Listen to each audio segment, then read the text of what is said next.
Je lis du livre de Esther, chapitre 5, au verset 10 ce qui suit. Il sut néanmoins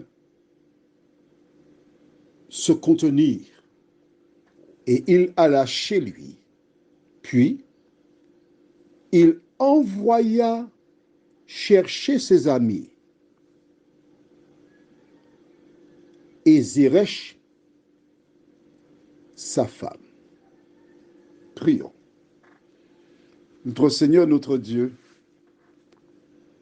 alors que nous allons une fois de plus étudier ta parole, que le Saint-Esprit nous conduise toujours dans toute la vérité, nous t'en prions. Au nom de Jésus et pour ta gloire éternelle. Amen.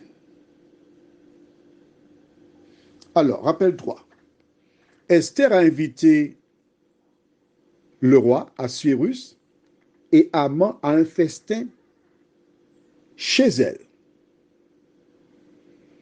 Ils se rendirent, ils passèrent la soirée à boire, à manger, et quand ils s'en allèrent, Haman, nous avons vu cela hier au verset 9, en sortant, il vit Mardochée qui était à la porte de l'appartement de la reine. Je veux m'arrêter ici quelques secondes parce qu'on ne peut pas tout dire. Une référence ou encore ce qu'on appelle un verset, je peux développer ça en 45 voire 1 heure. Et comme on le fait en 5-6 minutes, donc je ne dis pas tout, mais ce que je veux faire ressortir, c'est que la reine Esther, elle a des gardes du corps. Elle est bien protégée dans le palais. Personne ne peut y accéder. Pourtant, Mardochée, à une heure tardive, se trouve près de l'appartement de la reine, tant et si bien qu'après avoir festoyé, Haman sort et voit Mardochée devant la porte des appartements de la reine. Il souffre d'insomnie.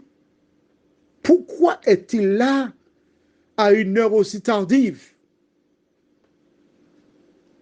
Est-ce que la reine le sait? Nous n'avons pas de réponse à ces questions totalement.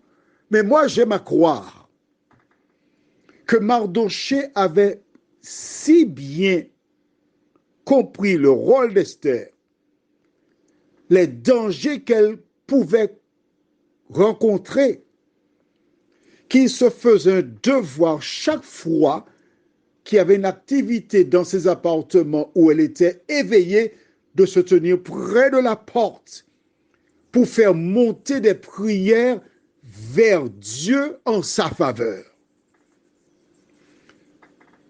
Qui que tu sois, tu es mère, tu es père, tu es frère ou sœur, ton devoir, c'est d'accompagner les membres de ta famille.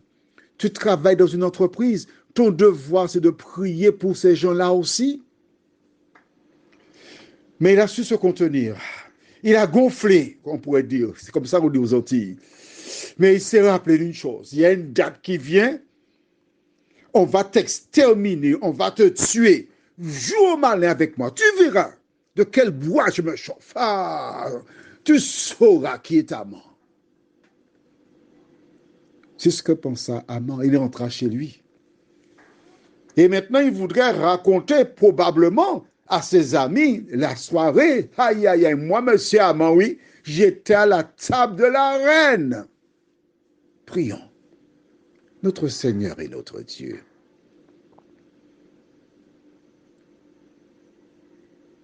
Combien de personnes vivent la même expérience que Mardochée? Combien de personnes ont le même comportement qu'Haman? Qu'importe, Seigneur.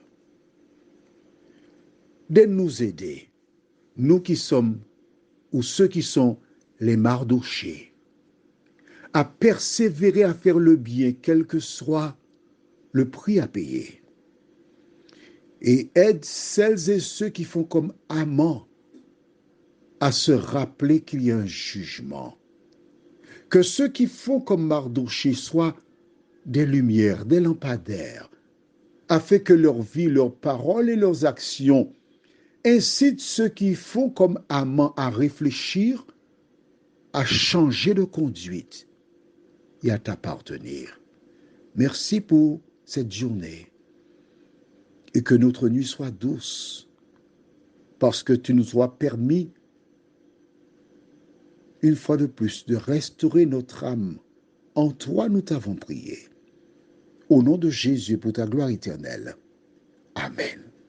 Que l'Éternel continue de te bénir.